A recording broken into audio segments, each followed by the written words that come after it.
पिछले एपिसोड में हमें दिखाया जाता है कि ताकेमिची अपने स्कूल के दिनों में वापस चला जाता है, जहाँ पे उसे उसकी गर्लफ्रेंड हिनाता मिलती है। उसे देखकर वो बहुत खुश होता है कि और ये सोचता है कि ये ज़िंदा है। फिर वो नाओतो से मिलकर उसे सब सच्चाई बता देता है कि उसकी बहन की डेथ 1 जुलाई 2017 को हो जाएगी। अब आगे तो हमें दिखाया जाता है कि ताकेमिची वापस 4 जुलाई 2017 को आ जाता है और वहाँ नाओतो उसे कहता है तुम ही मेरी बहन को बचा सकते हो क्या। ताकेमिची कहता है मैं कैसे बचा सकता हूँ। फिर नाओतो उसे पूरी अपनी थ्योरी और इन्वेस्टिगेशन के बारे में बताता है। तभी हमें पता चलता है कि नाओतो एक डिटेक्टिव है जो कि अपनी बहन की इन्वेस्टिगेशन कर रहा है और वो ताकेमिची को टाइम लीप के बारे में बताता है। वो बताता है कि तुम सीधा 12 साल पीछे चले गए थे 4 जुलाई 2005 में। तभी हमें पता चलता है कि ताकेमिची के पास एक स्पेशल पावर है टाइम लीप की, और उसने ये बताया कि तुम वापस भी आ गए 12 साल बाद। और फिर यहाँ पे एपिसोड का थीम सॉन्ग आता है। अगर जो ये आपको सुनना है तो लिंक डिस्क्रिप्शन में सुन लीजिएगा।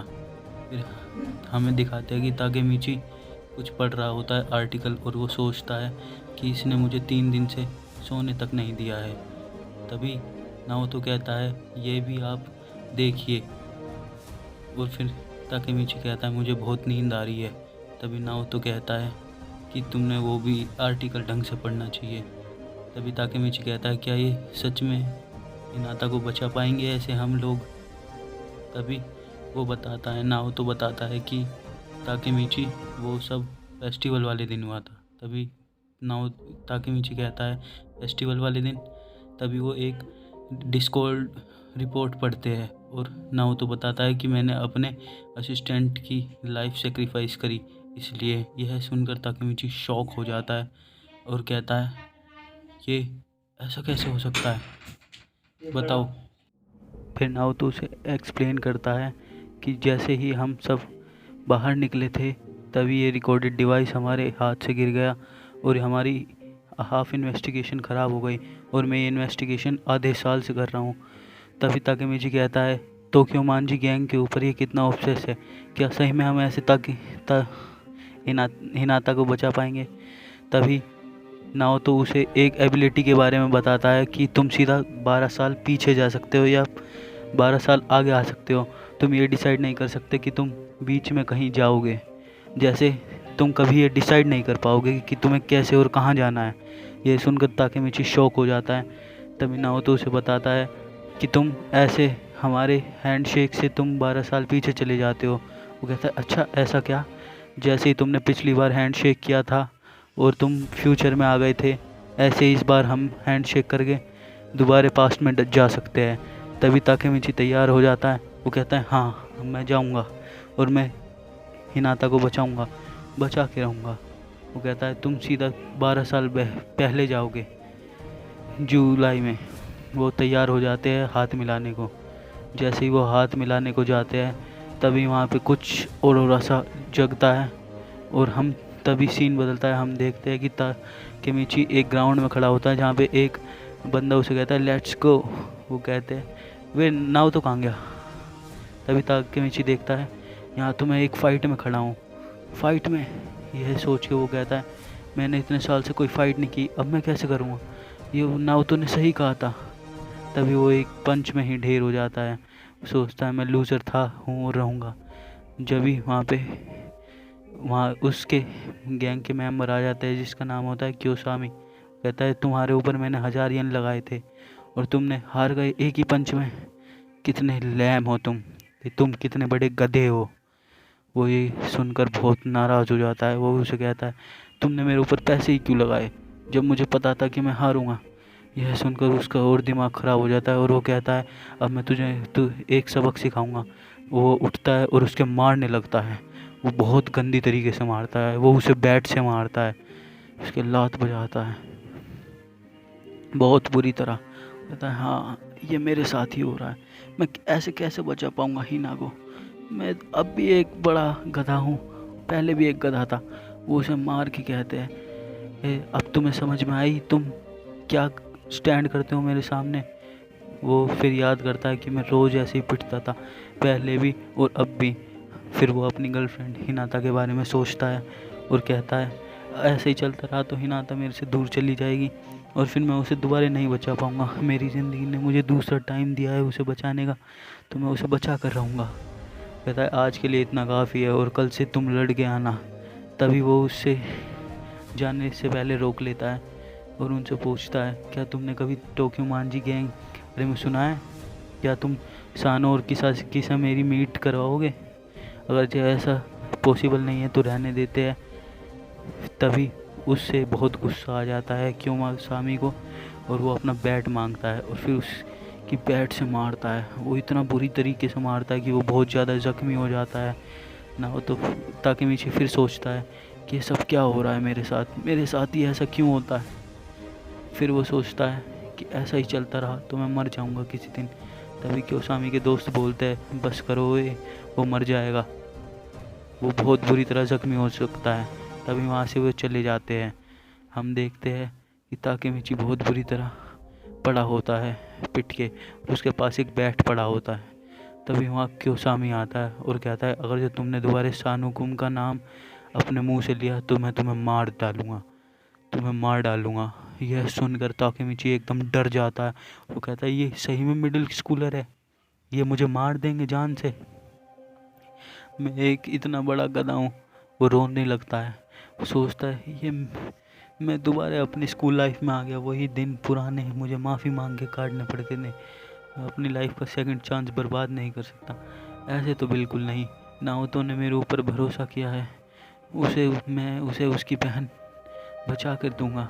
तभी वो नाओतो के पास जाता है कि वो वापस फ्यूचर में जा सकें। तभी वो सोचता है कि ये सब मेरे से नहीं हो पाएगा, मैं रिटर्न फ्यूचर में चला जाता हूँ। तभी हम देखते हैं कहता है तुम ही मेरी सिस्टर को बचा सकते हो, नाओतो कहता है। तभी वहाँ पे हिनाता आ जाती है। हिनाता कहती है ताकेमिची ये मेरा हाउस है, तुम यहाँ क्या कर रही हो? वो ताकेमिची को देख के थोड़ी सी नर्वस हो जाती है और वो कहती है तुमने दोबारा फाइट की? वो कहता है हाँ थोड़ी सी। वो कहता है मैं बिल्कुल ठीक हूँ, मुझे कुछ नहीं हुआ। कहते हैं मैं तुम्हें प्रोटेक्ट करूँगी ऐसे ही। पर उसने कोई प्रोटेक्ट नहीं किया होता। कहता है हाँ मैं भी तुम्हें प्रोटेक्ट करूँगा। तभी ताकेमिची अपने मन में सोचता है कि मैं इसे प्रोटेक्ट करूँगा पक्का।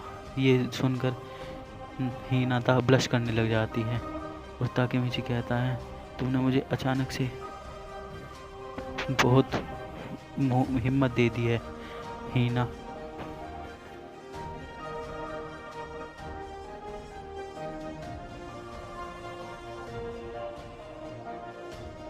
यह सोच के ताकेमिची की गर्लफ्रेंड कहती है तुम एकदम रोते हुए बच्चे की तरह हो। वो सुनकर फिर वो वहाँ से चला जाता है और कहता है गुड बाय हिना, मैं तुम्हें ज़रूर बचाऊंगा। फिर वो दोनों एक दूसरे की तरफ बालकनी से देख रहे होते हैं।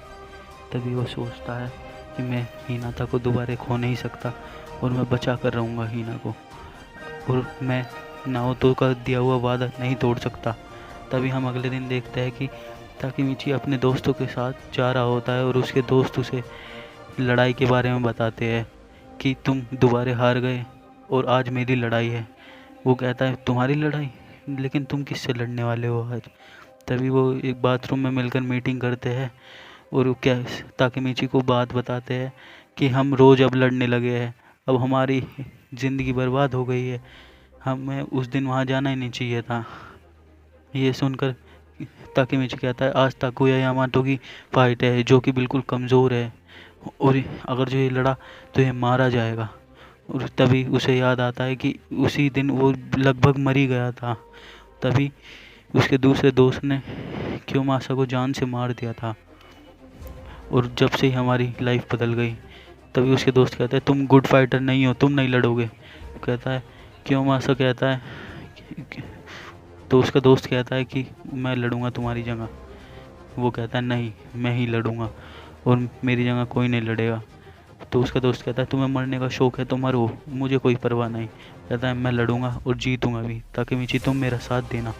सुनकर ताकेमिची एकदम शॉक हो जाता है और वो कहता है हाँ मैं तुम्हारा साथ दूंगा। वो कहता है थैंक यू। तभी वो फैसला करते हैं अगर जो कोई प्रॉब्लम पड़ी तो मैं तुम्हारा साथ दूंगा और हम तुम्हारी आवाज़ बनकर खड़े होएंगे, तो तुम अपने पूरे उससे लड़ना। वो कहता है हाँ ठीक है मैं पूरे उससे लड़ूंगा, वो तो बहुत कमज़ोर है, मैं बहुत कूल हूँ, मैं आराम से जीत जाऊँगा। ओवर कॉन्फिडेंस होता है उसे। कहता है ये मेरे ताकेमिची कहता है मेरे मिडिल स्कूल के फ्रेंड्स बहुत अच्छे हैं, ये हमेशा मुझे एक फैमिली की तरह ट्रीट करते हैं, काश मुझे ये वापस मिल जाते। तभी वो सब वहाँ से जाने लग जाते हैं और जाते जाते सोचते हैं अब मैं तो बिल्कुल ठीक हूँ, आज मैं उसे मम्मी याद दिला दूंगा। तभी हम देखते हैं ग्राउंड में आ जाते हैं, वहाँ पे एक लड़का दोनों का कंपटीशन की तैयारी कर रहा होता है, उनकी फ़ाइट की, और वो उन सबका इंट्रोडक्शन कराता है। एक तरफ होता है कोजिमा फ्रॉम साकुरा मिड स्कूल से, दूसरी तरफ होता है यामातो फ्रॉम मीजो मिड से। यामातो ताकेमिची का दोस्त होता है जो कि कमज़ोर होता है। वो कहता है काओजुमे के फेवर में है, दे कॉल यामादा।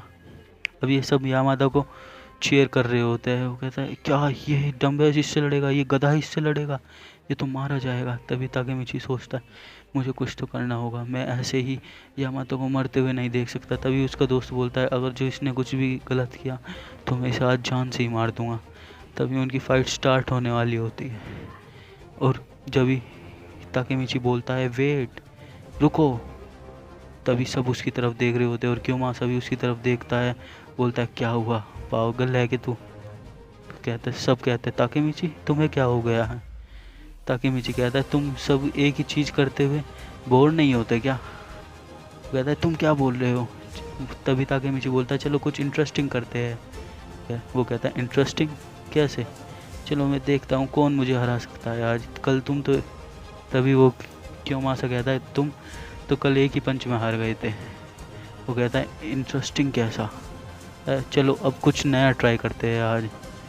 आज मैं लड़ूंगा किंग वर्सेस स्लेव। आ जाओ, मैं स्लेव हूँ ना, आ जाओ मैं लड़ के दिखाता हूँ तुम्हें। सब उसकी तरफ देख के हैरान हो जाते हैं। वो कहता है ये किंग से लड़ेगा ये, और किंग यहाँ पे क्योमासा की बात हो रही होती है। वो कहता है तुम मरने की हालत में हो।